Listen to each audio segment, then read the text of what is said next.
Bueno, pues hola, hoy vamos a hablar de las mentiras de Trump.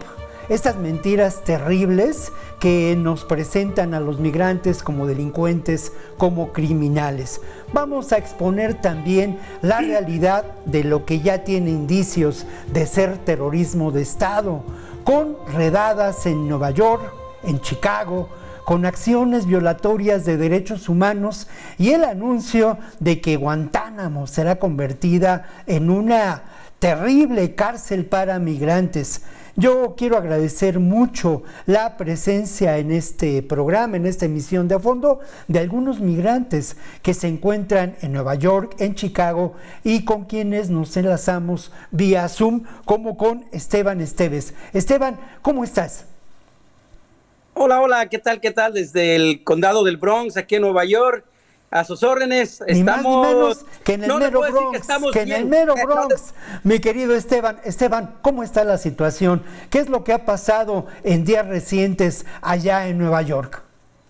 Sí, pues fíjese que desde hace ya unos días, pues se ha intensificado mucho lo que es los arrestos aquí, especialmente aquí en el condado del Bronx. Nos hemos dado cuenta en las noticias, en las redes sociales. Se han intensificado esos arrestos y ha habido, digámoslo así, amenazas a las familias, ha habido redadas en edificios de departamentos, en escuelas. ¿Qué nos puedes decir de lo que ocurre y muchas veces no nos enteramos en los medios convencionales de información? Hasta ahora lo que vimos ayer es que sí hubo en 2 departamentos y en la marqueta de aquí del Bronx, que es donde las tiendas se surten, le dicen el área de Hot Point. Ahí estuvo ayer en la tarde, estuvieron subiendo videos para pues nuestros paisanos o nuestra comunidad, para que nos demos cuenta dónde está ahora sí la migra. Eso es muy importante porque al final de cuentas, desde hace muchos años en el Bronx y en otros barrios, en otras regiones de Nueva York, existen organizaciones como en Estados Unidos que defienden los derechos de los migrantes.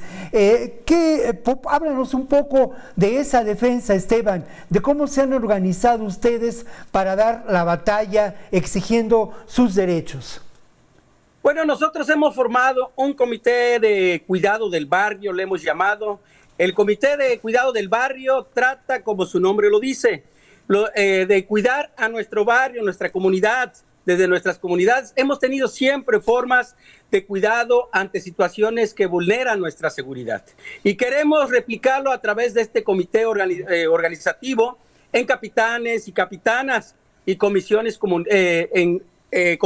comunitarias. Llevaremos a cabo estrategias para defendernos de distintos problemas, tal como violencia policial, de la migra, violencia de género, violencia callejera. Así lo hemos hecho. Lo hicimos también en tiempos de pandemia, nos cuidamos entre nosotros. Cuando alguien de nuestra comunidad se enfermó, nosotros fuimos los últimos que la ciudad pensó en nosotros.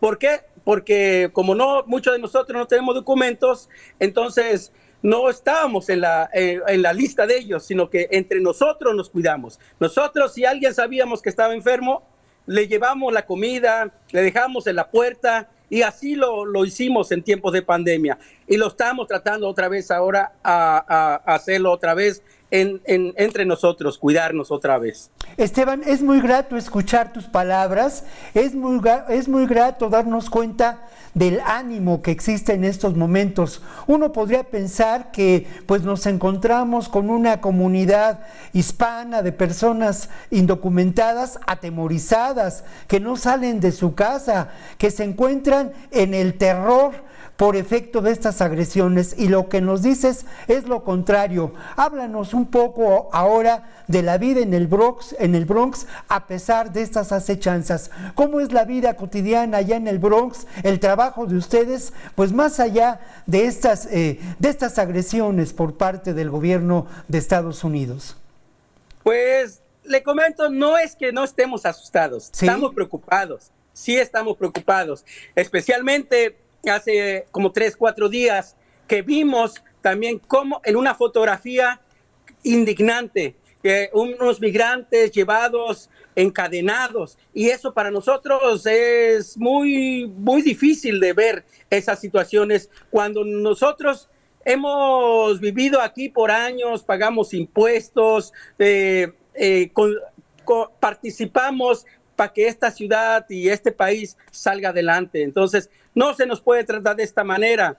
Siempre los políticos, siempre, pienso que no es nada más aquí, con tiempos de elecciones siempre nos usan también de piñata, y pues ahora mismo pues nosotros nos hemos organizado, vamos a tratar de salir adelante de todo lo que está pasando ahora. Sí que nos estamos apoyando entre nosotros. Y organizándose, que es muy importante. Y has mencionado algo que también lo es, y es cómo ustedes pues colaboran a la economía de Nueva York, a la economía de Estados Unidos. Dice Trump que los migrantes latinos son criminales y hasta enfermos mentales. ¿Qué respuesta le das a eso, tomando en cuenta eso, la actividad económica, el trabajo que ustedes día con día desarrollan? Pues sí, así como lo acaba de decir, además, por supuesto, nosotros los migrantes, pues aunque no tenemos papeles, nosotros seguimos pagando impuestos, como lo dije hace ratito, y no tenemos nada a cambio más que este discurso soez, clasista, racista, criminal. En lugar de reconocernos todo lo que hemos aportado y lo hacemos en la economía de este país y la vida de Estados Unidos, nos maltratan de esta forma inhumana. Inhumana totalmente. Esteban, se ha hablado de algunas posibles marchas de protesta, de encarar, como ocurrió hace algunos años, estas agresiones, protestando con huelgas posibles de un día sin trabajo de los mexicanos, como en aquella película. ¿Se habla de esto en las organizaciones allá en Nueva York, en los barrios, en los vecindarios? Sí, claro, nos estamos organizando. Hace ratito estaba en una reunión y todo eso ya lo hicimos hace 8 días, el lunes. Y entonces hoy hubo otra manifestación. Yo no pude ir porque pues tenía una reunión también y también tenía aquí conversar con ustedes. Así que sí, nos estamos organizando. Sí, viene más manifestaciones, claro que sí, vamos a organizarnos y a seguir luchando para que no se nos maltrate de esta manera, porque nosotros no somos criminales, nosotros lo que hemos venido es a trabajar, a participar, a que esta ciudad de Nueva York, este país, aportar para que sea lo que es, un país fuerte económicamente. Claro. Esteban, esta organización, ¿tú qué sabes? ¿Hay vínculos entre las organizaciones de Nueva York, de California, de Chicago, de otras ciudades de Estados Unidos? Pienso incluso en San Diego, en Los Ángeles. ¿Hay vínculos entre las organizaciones de personas migrantes en Estados Unidos, pues con el propósito de esta defensa a nivel nacional? Sí, así es. Sí nos estamos comunicando en reuniones sobre otros estados. Claro que sí, nos estamos organizando y pues hasta ahora todavía no tenemos una fecha exacta, pero pronto lo vamos a anunciar. Y aquí desde el Bronx, desde el condado del Bronx, en la red de pueblos transnacionales, que es donde yo participo, nos hemos organizado a través de, precisamente hoy nos llegaron unas camaritas, 25 cámaras para poner en todo. No podemos abarcar mucho. ¿Por qué? Porque pues no tenemos mucho presupuesto, pero con lo poco que hemos logrado, hemos conseguido 25 cámaras para poner en los apartamentos. Estamos pidiendo a nuestros compañeros y compañeras, los que vivan como a la ventana, que tenga la ventana para la calle, poner una cámara, y lo vamos a estar monitoreando desde la organización. Y también vamos a salir por las mañanas a vigilar, porque siempre sabemos que cuando ellos llegan es por la mañana y por las noches cuando la gente llega de trabajar. Vamos a hacer como rondines, pues tenemos un mapeo hasta dónde podemos abarcar también. Claro, eso es. Por último, te quiero preguntar, Esteban, sobre el trabajo por parte del Consulado Mexicano en Nueva York. Se habla de una red de abogados, se habla también de pues un botón de emergencia telefónica, en fin. ¿Esto ha sido eficaz? ¿De esto participan ustedes, sobre todo pues la comunidad hispana allá en el barrio del Bronx, que es uno de los barrios pues más populares en Nueva York? Sí, hasta ahora lo que hemos visto es que se nos han acercado mucho a la organización de la Red de Pueblos Transnacionales, es a que apoyemos acercarse al consulado sobre los hijos. La mayoría le están sacando sus pasaportes, su doble nacionalidad a los hijos. Se están preparando por ese lado nuestra comunidad también, porque pues en cualquier eventualidad de estas, pues por lo menos está preparados, que no dejar que nuestros hijos pues no tengan ni siquiera un pasaporte mexicano. Entonces, en eso se está trabajando. Han estado casi todos los días. Hemos estado apoyando aquí en la organización de la Red de Pueblos Transnacionales. Claro, con un trabajo con los consulados que nos haces ver. Así es. Que bueno, es un trabajo, pues eso, sí, que primero tiene que ver con algo que es muy importante, la documentación como ciudadanos mexicanos de estos Así hijos es. De ustedes. Esteban, yo te quiero agradecer mucho esta entrevista, agradecer mucho el que ustedes se estén organizando, y es cierto, pues me dices que ustedes, claro, que sienten miedo, pero también se están organizando y llevando adelante pues una estrategia de defensa de sus personas y de sus derechos. Un saludo, mi querido Esteban, muy afectuoso desde aquí, desde la Ciudad de México, desde Capital 21, la nueva televisión pública, mi querido Esteban. Muchas gracias y pues seguimos conversando en una futura ocasión. Muchas gracias, un fuerte abrazo, hasta la Ciudad de México. Bueno, la derecha mundial, agradecerle mucho a Esteban esta entrevista y decir lo siguiente: la derecha mundial encuentra un enclave de poder en el gobierno de Trump. Es realmente un símbolo atroz de esta terrible derecha y presumiblemente de lo que ya podemos considerar la acción del terrorismo de Estado en contra de los más vulnerables. Vamos ahora al lado B de la información.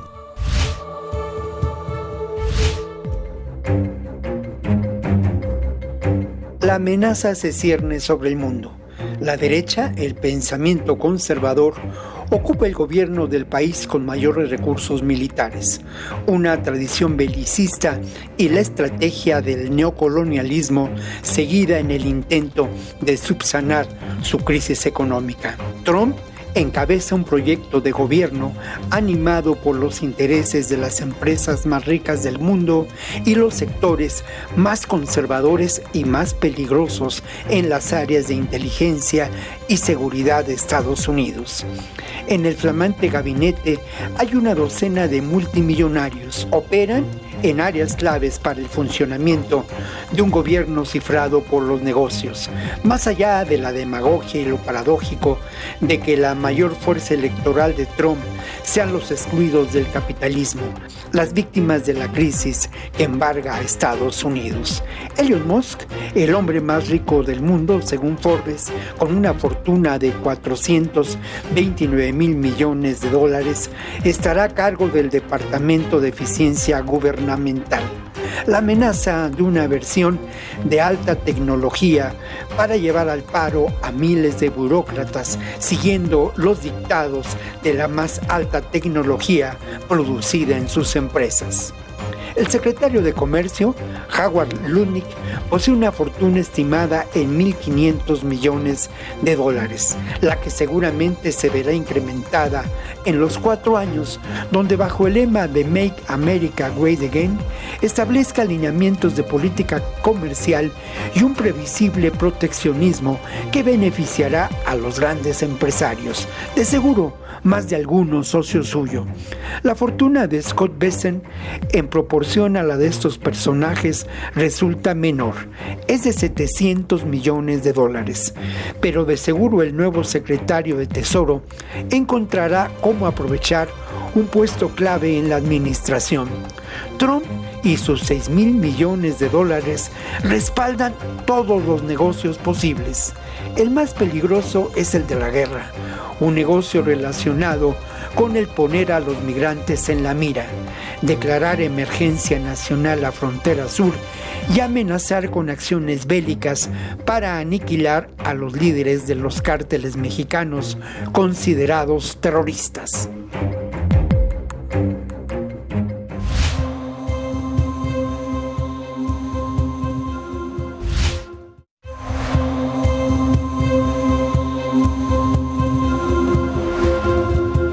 Las ciudades en donde la migración mexicana pues tiene una presencia muy importante y desde hace años participa de la economía, de la cultura de esta ciudad. Una de las ciudades más liberales en Estados Unidos es Chicago. En Chicago se encuentra nuestro próximo invitado, Fernando Fuentes. Fernando es uno de tantos migrantes mexicanos que se encuentran buscando la vida allá del otro lado de nuestras fronteras. Fernando, te saludo muy afectuosamente. No, pues gracias, le agradezco también a usted, a su audiencia y a todo su equipo el que me estén recibiendo el día de hoy aquí. Fernando, ¿cuál es la situación allá en Chicago? Lamentablemente hemos visto en días recientes redadas, hemos visto acciones de intimidación por parte de pues todo este sector de las áreas de seguridad de Estados Unidos. Lo mismo ICE, que el propio Departamento de Justicia. En fin, Chicago es una ciudad con particularidades muy importantes en términos del respeto a los derechos de las personas migrantes, pero aún en Chicago ha habido estas expresiones. ¿Qué nos puedes decir? ¿Cómo se encuentra la situación allá en Chicago, Fernando? Bueno, pues más que nada la situación ahorita para toda la comunidad inmigrante es de tensión, es de angustia, de pánico debido a estos operativos que han estado surgiendo por parte de esta nueva administración, la cual busca criminalizar y perseguir a la comunidad inmigrante, que lo único que ha hecho aquí durante muchas décadas ha sido contribuir a la economía de este país mediante su trabajo y su esfuerzo. Y pues bueno, ha estado un poco difícil la situación, pero pues la gente ahorita lo que ha estado haciendo es informarse acerca de sus derechos, y es gracias a las organizaciones que están trabajando en el área de Chicago, a los concejales, a los políticos que han estado brindándole ese apoyo a la comunidad inmigrante y que valoran el trabajo y las contribuciones a la misma en esta ciudad, en este estado. Fernando, Trump, este terrible personaje de la derecha, un emblema de la derecha mundial, dice que los migrantes son criminales, llega a decir que son enfermos mentales. Es verdaderamente un absurdo total. Yo quiero preguntarte sobre eso. ¿Qué le dirías tú a Trump? ¿Qué responderías a esto, que ha sido un discurso político utilizado por este personaje desde hace años y que lamentablemente le ha dado resultado el construir este enemigo y poner en la mira a los migrantes? ¿Qué le dirías a Trump, Fernando? Pues bueno, más que nada yo le diría al presidente Trump que no somos criminales, porque un criminal no trabaja, ¿verdad? No se gana la vida honradamente como lo hacen los más de 11 millones de personas que seguimos viviendo aquí bajo las sombras. Y lo segundo, de que si estuviéramos mentalmente fuera de instituciones, como él dice que se han mandado aquí a los Estados Unidos a delinquir, pienso que una persona con, pues ahora sí que mal de la cabeza, tampoco contribuiría a la economía del país, no lo haría crecer, ¿verdad? Y más que nada, pues eso ha sido el migrante, ¿no? Una persona que ha contribuido aquí a la economía, al crecimiento, y que simplemente, como él dice, que somos criminales por el simple hecho de haber cruzado la frontera, pues bueno, pensamos que somos un mal muy necesario para la economía de este país. Fernando, hay un tema que es muy, muy importante y ese tema tiene que ver con la organización de ustedes, Fernando. ¿Cómo es que se han organizado? ¿Cómo es que han trabajado en los barrios de Chicago para defender sus derechos y también defenderse ante la acechanza, pues, de estas terribles redadas, de estas acciones que realmente corresponden a un verdadero terrorismo de Estado por el actual gobierno de Estados Unidos? ¿Cómo se han organizado? Pues bueno, desde el año pasado, un grupo de organizaciones aquí en el área de Chicago se dio a la tarea de crear un consejo de resistencia en ayuda al migrante, ¿no? Estas organizaciones están haciendo y creando estrategias para poder ayudar a la comunidad en lo que se pueda, ¿no? En más que nada, en tratar de informar acerca de sus derechos, ¿verdad? A toda la comunidad inmigrante, porque ante todo tenemos que tener muy claro que aunque no tenemos una documentación para estar legalmente en el país, contamos con derechos, ¿verdad? Y eso es lo que ahorita este grupo de organizaciones que se llama Coalición, Consejo de Defensa de Ayuda al Migrante, está haciendo ahorita en el área de Chicago. Tiene sus juntas cada sábado de la semana, y entonces ellos están, como le digo, le vuelvo a mencionar, creando estrategias, están viendo de qué manera pueden orientar a la comunidad. Y una de esas estrategias ha sido la información, que base a la información ahorita se han logrado detener varias deportaciones, porque la gente cuando ha estado en sus casas y que ha ido la migra a tocar a las casas, la gente ya no abre porque conoce sus derechos, sabe que no puede abrirle a la migra si no tiene una orden de arresto o una orden firmada por un juez. Y en base a toda esa información que se le ha dado a la comunidad, es que no se han logrado más arrestos de los que se esperaban hasta el momento. Qué importante trabajo, Fernando. Hay vinculación con pues el Consulado de México en Chicago, por ejemplo. Hay una red de abogados que atiende a las personas migrantes. ¿Cómo se ha dado esta relación por parte de las organizaciones, de los barrios propiamente, con el consulado? ¿Se da o de plano está pues malograda? Bueno, la semana pasada y la antepasada, la diputada federal Roselia Suárez ha estado asistiendo a estas juntas y nos ha expresado el apoyo que se está recibiendo por parte de los consulados a nivel nacional y también aquí en el área de Chicago. Y también pues nos expresó eso de que hay abogados y van a tener pues ahora sí que la forma de poder ayudar a todos los connacionales que en algún momento tengan alguna necesidad de asesoramiento legal. Y pues bueno, como todo, ¿no? Lo único que nos preocupa es si tienen la capacidad de atender a las suficientes personas que en el día de mañana pues puedan ser arrestadas por migración, ¿no? Porque a veces se rebasa la logística con la que cuentan o que tienen planeada dichas instituciones.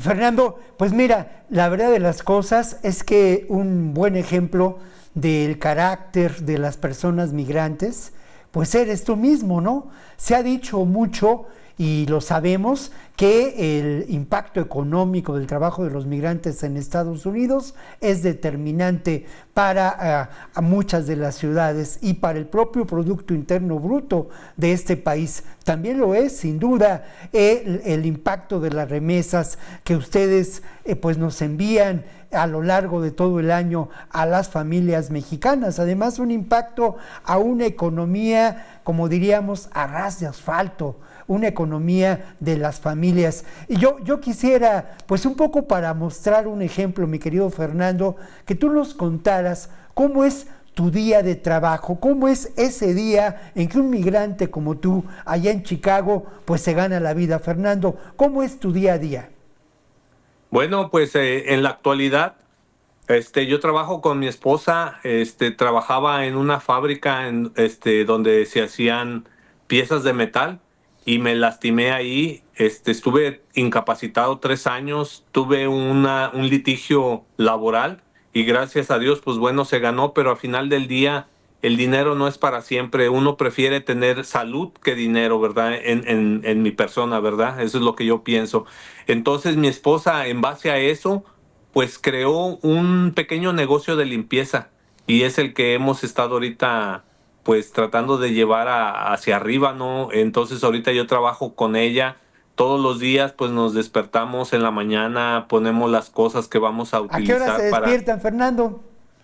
Pues usualmente nos paramos a las 6:30 de la mañana porque hay que ayudarle a los hijos a que se preparen. Tengo un adolescente de 14 años, entonces me tengo que parar temprano y tengo que ayudarle pues a veces a ponerle sus cosas como algún tipo de pequeño refrigerio y su botella de agua y voy y la dejo a la esquina de donde vivimos y luego me regreso y tengo que hacer el desayuno y el café para poder irnos comidos, ¿verdad? A trabajar mi esposa y yo. Y a las 8 tengo que ir a dejar a mi hijo a la parada del autobús. Entonces, en lo que mi esposa prepara y pone y organiza todas las cosas que vamos a utilizar en cada casa, como son los trapos para limpiar, los productos, y ciertas cosas que necesitamos, ella mientras en ese momento en el que yo me ocupo en eso, ella se encarga de organizar todo eso para irnos a trabajar y ponerlo en la camioneta. Pues esa es la realidad de los migrantes mexicanos en Estados Unidos, una realidad de trabajo, de pues auténtica superación y también, bueno, ya que mencioné la palabra superación, también de verdad de emprendedores, el sueño americano que es de los que los mexicanos se apropian del sueño mexicano. Fernando, agradecerte mucho esta entrevista, agradecerte mucho la buena noticia de la organización que ustedes tienen para defender sus derechos. Fernando, muchas gracias por esta conversación.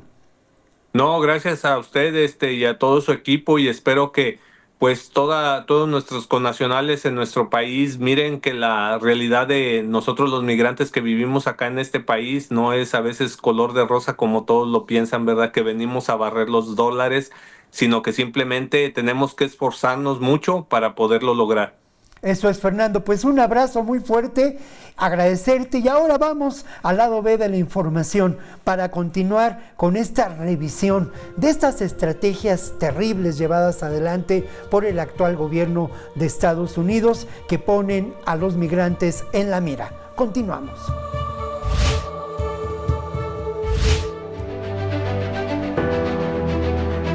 Puede imaginarse el final de esta historia, que puede ser muchas historias.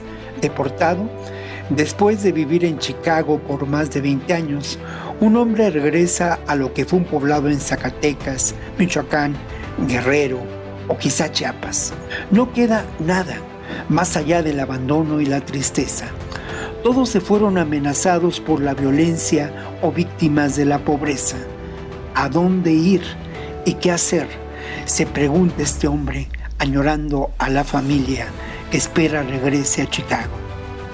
El Colegio de la Frontera Norte publicó recientemente datos sobre los mexicanos susceptibles de ser deportados.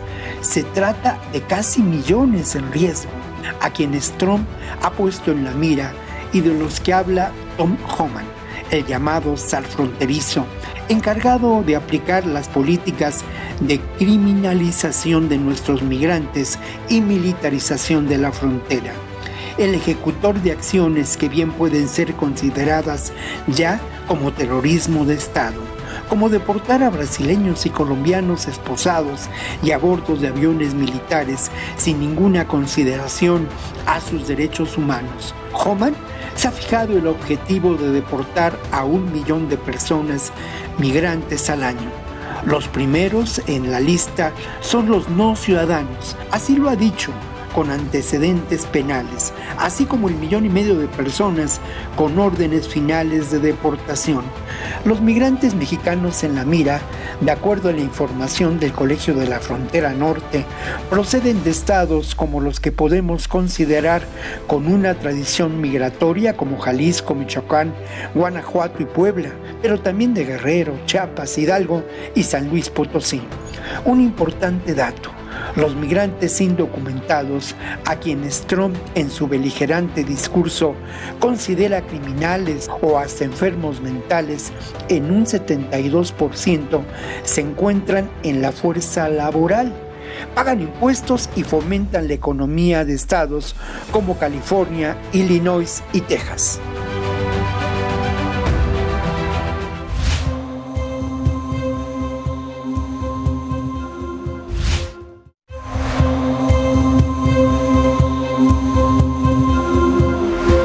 Bueno, pues continuamos. Elvira Arellano es verdaderamente un símbolo de la defensa de los derechos de los migrantes. Allá en el año 2006, Elvira pues tuvo una presencia muy importante en los medios, porque Elvira logró concertar la actuación de diferentes iglesias. Elvira en esos momentos sufrió un intento de deportación dramático, doloroso, lo que significaba la separación de su hijo, algo muy, muy doloroso que lamentablemente hemos visto se ha repetido en muchas ocasiones. Desde entonces, pues ya hace varias décadas, Elvira Arellano da la lucha día con día en defensa de los derechos de las personas migrantes. Es de verdad muy grato para nosotros conversar con Elvira Arellano. Elvira, ¿cómo estás? Muchas gracias por la invitación.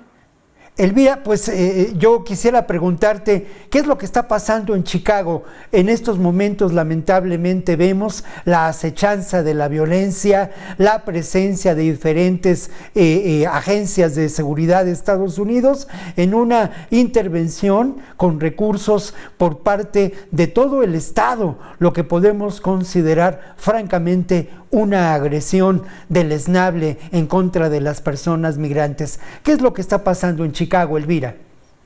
Pues efectivamente el presidente Donald Trump en su campaña amenazó con arrestar y deportar a todas las personas sin documentos aquí en los Estados Unidos. Siempre a nosotros se nos ha llamado criminales por el hecho de haber cruzado sin documentos a los Estados Unidos. Y precisamente Chicago fue una de las ciudades que amenazaron con comenzar los arrestos. Y precisamente el 20 de enero, que fue que tomó protesta pues el nuevo presidente, ya se rumoraba que a Chicago iban a llegar más de 200 agentes federales para comenzar a arrestar a las personas sin documentos, procesarlas y deportarlas. Y pues sí ha habido mucho pánico en las familias. También pues las organizaciones comunitarias se han enfocado en tener los talleres para que las personas conozcan sus derechos en dado caso que sean detenidas y principalmente pues que no firmen su deportación y que luchen para quedarse aquí con sus familias. Han sido talleres que se han llevado a cabo de manera presencial y de manera virtual, precisamente por este miedo de salir, porque muchas personas se han quedado en casa. Incluso, pues afortunadamente el 20 de enero pues fue un día feriado, y el día 21 hubo mucho frío aquí en Chicago, entonces las escuelas públicas no estuvieron abiertas esos 2 días. Aún sigue habiendo mucho temor porque aunque no ha habido una redada masiva, sí ha habido operativos donde, como lo mencionaba usted, muchas de las agencias se han unido para colaborar con inmigración y detener a las personas que no tengan documentos aquí en este país. Y sabemos que las agencias están actuando de una manera muy intimidatoria con las familias porque no traen órdenes de arresto firmadas por un juez, sino han sido órdenes firmadas administrativas solamente, que cuando una persona no tiene el conocimiento de eso, pues básicamente el nerviosismo les hace pues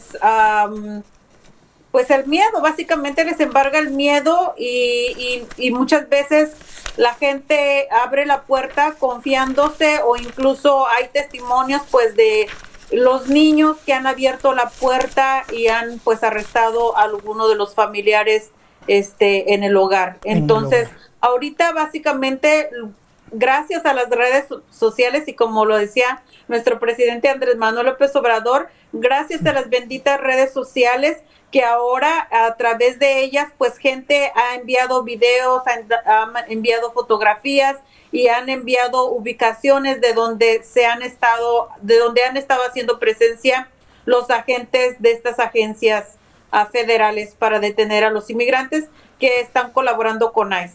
Con ICE. Elvira, yo quisiera, hay que reconocer el trabajo de estas organizaciones comunitarias en Los Ángeles, en Nueva York, en Chicago, en otras ciudades. Un trabajo que procede de muchos años en defensa de los derechos de los migrantes, atendiendo sus necesidades sustanciales, como la salud, como la educación. Y yo quisiera ahora, Elvira, que abundaras un poco sobre este trabajo de defensa, que es un trabajo de enorme importancia en estos momentos y que da una respuesta de solidaridad, de organización, de la que poco tenemos noticia en México, pero que se está llevando a cabo. Háblanos un poco más de este trabajo por parte de las organizaciones comunitarias en defensa de los derechos de los migrantes. Pues sí, se han estado dando precisamente también entrenamiento a las personas que hacemos trabajo voluntario.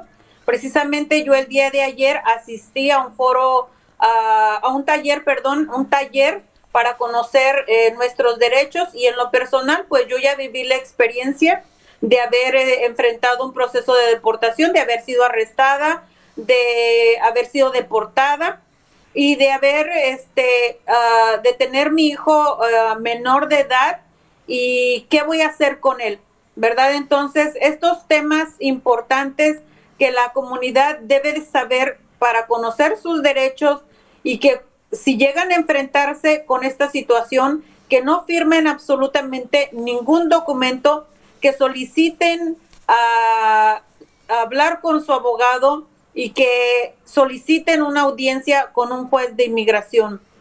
Es importante que no firmen nada, porque si las personas ya tienen más de 10 años aquí en los Estados Unidos, pueden solicitar una audiencia si su récord es limpio. Eso es a favor también de la persona. Estamos pidiendo que las personas que tienen niños menores pues tengan un plan, y precisamente hay organizaciones que van a tener en los próximos días un taller para lo que es la carta poder, para en dado caso que sean detenidos, pues que algún familiar, alguna persona que esté legalmente en este país pueda hacerse cargo de los niños.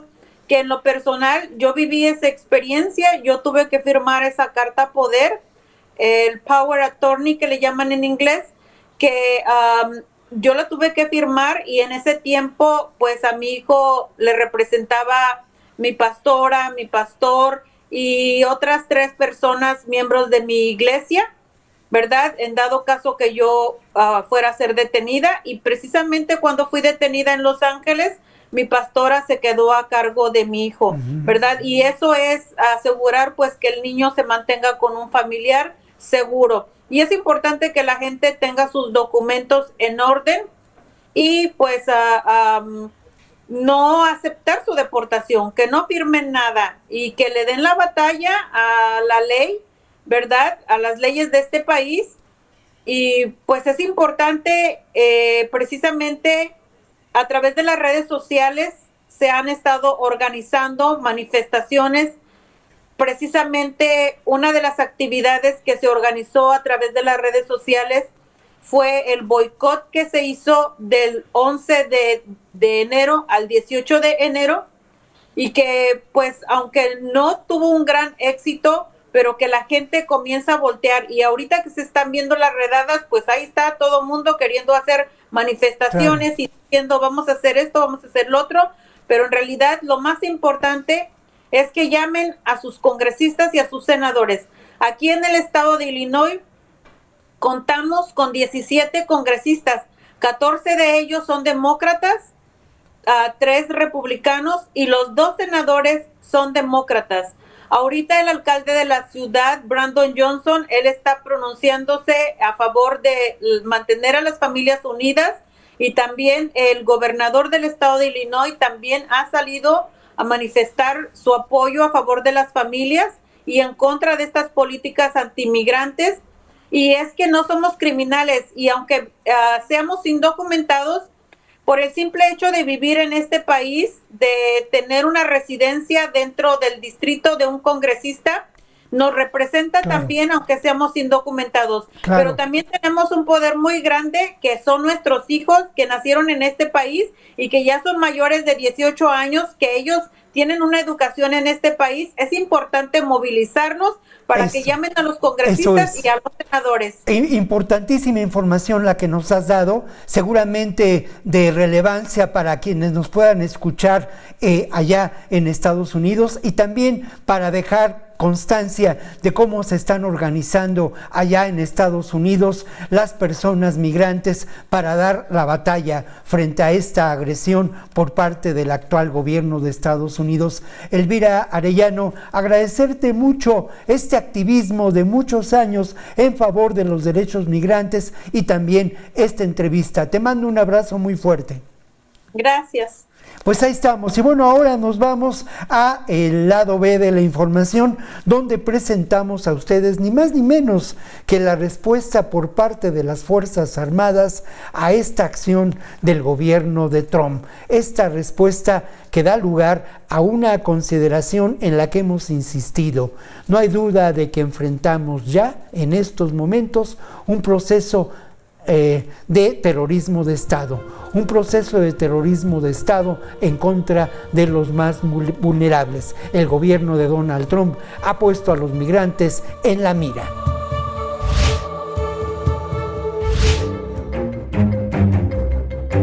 Algunos datos para documentar la estrategia de militarizar la frontera y llevar adelante la deportación masiva de migrantes a quienes se niegan derechos fundamentales.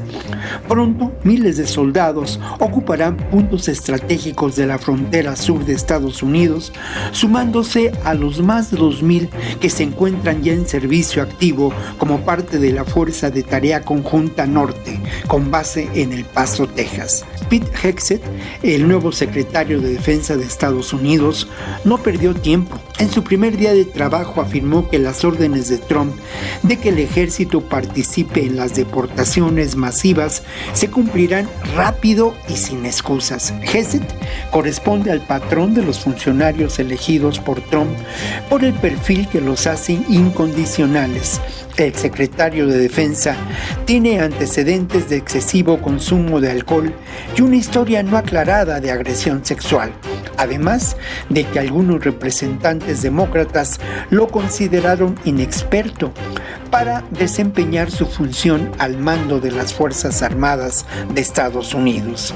Al despliegue militar hay que agregar la utilización de la más alta tecnología para blindar la frontera, tecnología de guerra, la que a pesar de su costo ha sido ineficaz para frenar el incesante flujo migratorio. Esas personas que en el discurso del poder se consideran enemigos que atentan contra lo que el secretario de Defensa considera la integridad territorial de la frontera sur de Estados Unidos.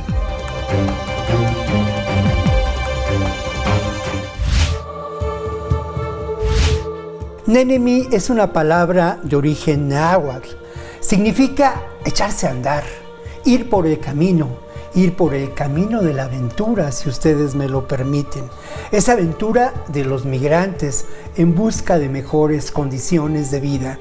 Aquí en este espacio hemos insistido muchas veces que la migración debe contemplarse como un fenómeno civilizatorio y no ser criminalizada, y menos aún llevar a acciones terribles como la militarización de la frontera, como algo que cada vez más nos parece terrorismo de Estado por parte del actual gobierno de Estados Unidos. Nénemi también es el nombre de una obra de teatro-danza, de un espectáculo excepcional que se ha presentado hace algunos días en el maravilloso Teatro de la Paz de la Universidad Autónoma Metropolitana. Nénemi aborda esa ruta de los migrantes. Y yo quiero saludar a los compañeros, a los colegas que están acá, a Noel de Anda, que es el director de la obra, de una enorme creatividad, Noel, de un enorme riesgo creativo, tu trabajo, ¿no? Con una vocación muy singular la tuya por recrear esta realidad de los migrantes. Noel, bienvenido. Gracias por la invitación, Víctor, aquí cuando gustes. Pues la verdad es que muchas veces, y René Mendoza, que es uno de los intérpretes, decíamos, de los actores, bailarines, que llevan adelante este emocionante espectáculo en un espacio teatral que se recrea, que recrea al desierto. Noel, yo quisiera preguntarte, Nael, sobre ese fondo social que tiene el teatro y que tiene el trabajo de la compañía de ustedes, OPEM. Sí, claro, pues nosotros, un primer factor de riesgo que vimos para generar trabajos sociales fue el privilegio que muchas veces estamos impregnados y que muchas veces nos sesga de lo que queremos plantar en escena, ¿no? Entonces, un primer factor para poder plasmar en escena un trabajo social fue realmente la investigación, fue investigación a fondo, sí. No como lo que sucede actualmente con esta película que no vamos a decir nombres, pero realmente comprometerse con la causa es un poco tratar de notar los pormenores, la gama de grises para poder representar una situación y un fenómeno, en este caso la migración, que atañe a muchas personas y que muchas veces es ignorado o no visibilizado y en el peor de los casos estigmatizado. Entonces, para no caer en esos estigmas, en esas invisibilizaciones, tienes que profundizar en lo que es el fenómeno, desde lo teórico, desde lo social, desde la vivencia. Entonces nosotros en OPEM siempre apostamos por impregnarnos de vivencias para poder reflejar realidades. OPEM es pues una compañía de teatro, una promotora de arte independiente, es un grupo de actores, es muchas cosas que de verdad resultan maravillosas cuando uno ve sus trabajos escénicos. Yo quisiera preguntarte, René Mendoza, sobre cómo es un trabajo de una enorme exigencia física. Resulta que los migrantes están en el desierto, en esta lucha por la vida, siguen adelante en condiciones extremas de clima, violentados por agresiones, en fin, pero es un trabajo actoralmente de mucha exigencia física y de danza. Y de alguna manera yo quiero reconocer que ustedes no dejan de lado la emoción y que de alguna manera nos hacen participar como espectadores en esta situación tan fuerte como es la migración, como son las rutas del desierto de Sonora. ¿Cómo mantener esta tensión entre el trabajo físico y la emoción, René? Es en realidad un trabajo bastante complejo. Creo que desde el inicio del desarrollo de la pieza se entendía cuál era el objetivo final y utilizamos herramientas que nos eran más sencillas a nosotros en principio, que es por medio del movimiento llegar a ciertas sensaciones, y poco a poco con el tiempo creo que logramos impregnarlas de sentimientos, de emociones, que creo que es pues el objetivo final de la pieza. Al menos personalmente creo que he logrado llevar el movimiento hasta una situación más emocional, relacionándolo con sucesos que todos hemos atravesado en la vida, creo, y de esta manera creo que he logrado conectar tanto con la emoción, con el sentimiento, con el público también. Porque algo de lo que buscamos, y en especial justo en esta parte del desierto, es que el movimiento conecte mucho con el espectador y que el espectador se sienta más que solo como espectador, como parte de la pieza, como parte de todo este ambiente que intentamos generar. Un ambiente muy singular. Yo he tenido como reportero ocasión de recorrer esas rutas del desierto de los migrantes. He presenciado cómo son abusados por parte de la migra. Sí. He conocido historias terriblemente tristes de personas desesperadas en busca de la vida. Yo te quiero decir, mi querido Nael, que todo eso está logrado en esta puesta en escena. Es verdaderamente excepcional la manera en que se logra recrear esta realidad. Recuerdo un momento que es enormemente emotivo, cuando se recrea el paso del tren de la bestia, por ejemplo, ¿no? O esos tenis abandonados en el camino. Pero, Nael, yo de verdad te quiero felicitar, pero gracias. Aparte decirte, preguntarte, ¿verdad? Para que el público comparta con nosotros esta pregunta que es esencial. Ese compromiso que has expresado, ¿con quién es? ¿Con quién es ese compromiso? ¿O con qué es ese compromiso? Nuestro compromiso es, primeramente, con nosotros mismos como equipo, ser fiel a lo que estamos haciendo, y posteriormente es a cualquier persona que quiera abrir su percepción.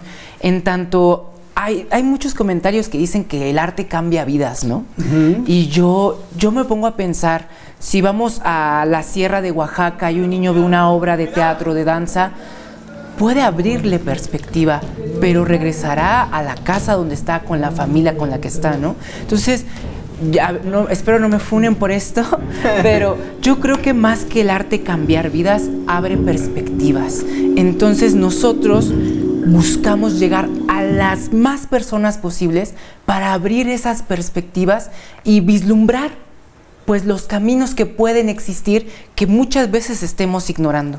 Es cierto, y bueno, Nenemi se ha presentado en distintos foros. Decíamos que en el Teatro Helénico, que es un teatro que tiene características muy diferentes al Teatro de la Paz, pero se ha presentado también en foros al aire libre, en funciones gratuitas en Ecatepec. Yo quiero, René, que me cuentes de esos distintos foros, de esa emoción, y si recuerdas alguna anécdota en especial de ese encuentro con diferentes públicos. Sí, primero que nada, tenemos nosotros como compañía la fortuna de estar becados por Secretaría de Cultura y poder aprovechar estas oportunidades para difundir nuestra puesta en escena en diferentes espacios sin necesidad de tener un costo. Es muy enriquecedor para nosotros presentar en espacios abiertos, presentar en espacios donde quizá el arte no llega tan fácilmente. Creo que, al menos como intérprete, de las cosas que más rescato es de repente voltear a ver al público y conectar con una mirada de alguien que está ahí y ver a esa persona totalmente presente en el momento. Creo que es una de las cosas que en ese tipo de espacios son las que más me llenan. Tenemos en Ecatepec, justo en el centro regional, una expectante que ha asistido a todas las obras que hemos presentado en ese foro y que siempre al final nos felicita y nos ha platicado que es maestra y que le comenta a sus alumnos acerca de lo que observa de nosotros, y creo que muchas veces el enriquecimiento para nosotros son las experiencias que nos podemos llevar de la gente del público y la forma en la que conectamos con ellos.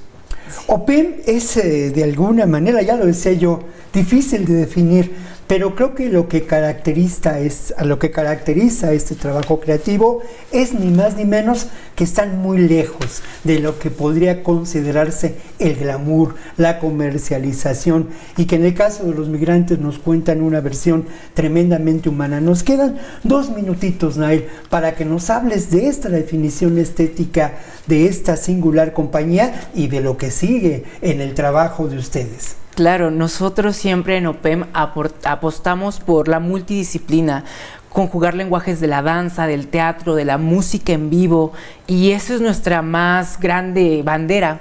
Siempre estamos buscando conjugar lenguajes y René no me dejará mentir, es una lucha a veces para el mismo intérprete conjugarlo todo. ¿Qué se espera para OPEM?